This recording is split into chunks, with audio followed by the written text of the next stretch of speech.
નમસ્કાર. Nurture two nature ચેનલમાં ફરી આપનું સ્વાગત છે. હમણાં તમે સમગ્ર દેશે અને વિશ્વના અસંખ્ય લોકોએ એક ખુશીનો અહેસાસ કર્યો. હર્ષના આંસુ વહેલા એ આપણે જોયા. હા, તમે સાચા છો. વિમેન્સ ઓડીઆઈ વર્લ્ડ કપ ને ફાઇનલમાં સાઉથ આફ્રિકા સામે આપણે વિજય મેળવ્યો. 25 વર્ષ પછી એ વિજય આપણને મળ્યો. હરમનપ્રીત વિમેન્સ ટીમની કેપ્ટને જ્યારે ટ્રોફી હાથમાં લીધી ત્યારે કેવા ભાવુક દ્રશ્યો સર્જાણ હતા. એની પાછળ બહુ મોટો સંઘર્ષ, ઘણી બધી તકલીફો વેઠી, ઘણી મહેનત કરી, પણ છેવટે મહેનતનું ફળ મળ્યું. આજે વાત એટલે યાદ આવી કે બરાબર 2000ની સાલમાં મહિલા ઓડીઆઈ વર્લ્ડ કપ ન્યૂઝીલેન્ડમાં યોજાયો. એના પહેલાં જેટલી આપણે ઓડીઆઈ વન ડે રમેલા એની અંદર દેખાવ ભારતનો નબળો હતો, ઘણો નબળો હતો. મિતાલી રાજ એઝ એ કેપ્ટન, બહુ સુંદર કારકિર્દી એની. 2000ના વર્લ્ડ કપમાં યજમાન દેશ હતો ન્યૂઝીલેન્ડ. ભારતની પ્રથમ મેચ હતી ઇંગ્લેન્ડ વિરુદ્ધ. બધાને લાગતું હતું કે શું જીતશે. મિતાલી રાજે સાથીઓને બોલાવીને એમ કીધું કે આપણે હારીએ કે જીતીએ, પણ આજની મેચ યાદગાર બનાવવાની, આપણા જીવનની આ છેલ્લી મેચ હોય એ રીતે રમવાનું છે. અને ઇંગ્લેન્ડ સામે પહેલી મેચ ભારત જીતું. મિતાલી રાજ અને એના સાથીદારો દ્વારા એ વિજય મેળવ્યો. એના પછી શ્રીલંકા સામે વિજય મેળવ્યો. પાકિસ્તાન જે કટ્ટર હરીફ, એની સામે ભારત મેદાનમાં ઉતર્યું અને આશ્ચર્યની વચ્ચે માત્ર 170 રનમાં 50 ઓવર ભારત ઓલવતી. સ્વાભાવિક રીતે પૂરા દેશને થયું કે આપણે પાકિસ્તાન સામે હારશું જ. પણ પરિણામ આખું જુદું આવ્યું અને માત્ર 74 રનમાં પાકિસ્તાનની ટીમ ઢેર થઈ ગઈ. એવી બોલિંગ કરી. ઝુલન ગોસ્વામી સ્પિનર છે, 74 રનમાં ઓલ આઉટ થઈ ગયો. એના પછી સેમિફાઇનલ રમાણી, એમાં પણ ભારતનો વિજય થયો. અને ફર્સ્ટ ટાઈમ ફાઇનલમાં ન્યૂઝીલેન્ડનું મેદાન, અને ફાઇનલમાં 2 ટીમ આવી, ભારત અને ઇંગ્લેન્ડ. ઇંગ્લેન્ડ એક વખત હરાવેલું ભારતે. બરાબરની રસાકસી જામેલી. મિતાલી પૂરા ફોર્મમાં હતી. થ્રુ આઉટ ઓડીઆઈ કેરિયરમાં એનું પ્રદર્શન બહુ અદ્ભુત રહેલું. બધાને એના પર આશા પણ હતી, અપેક્ષા હતી. એને પણ ખબર હતી, એટલે પૂરી તૈયારી સાથે, પણ અનલકી રીતે એ રનઆઉટ થાય છે.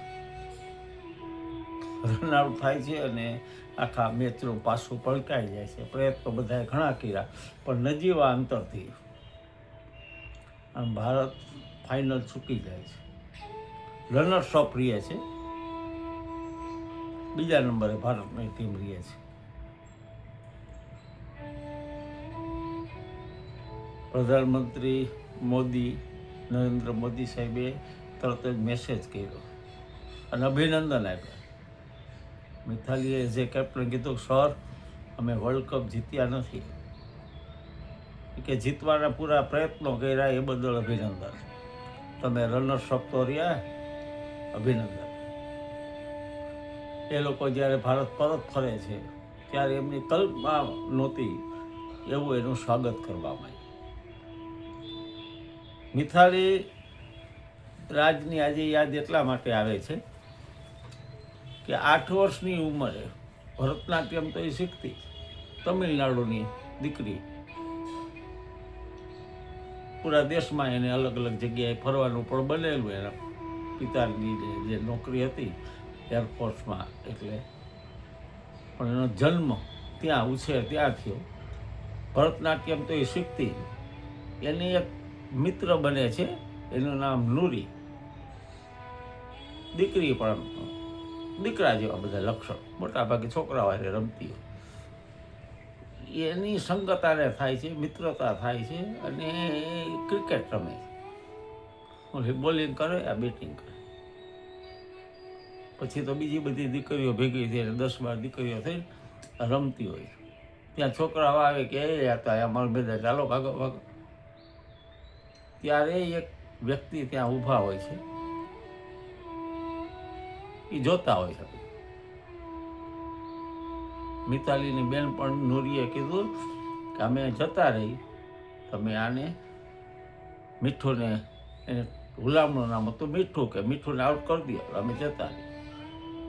છોકરા કે એમાં શું, વારાફરતી બધા બોલિંગ કરવા માંડ્યા, કોઈનાથી આઉટ ન થઈ. સરસ મજાની બેટિંગ કરી.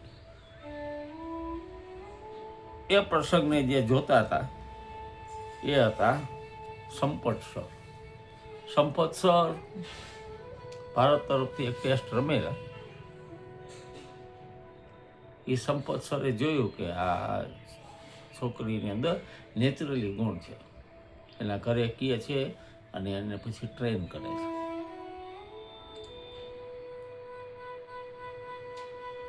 ભારતની કેપ્ટન બને છે.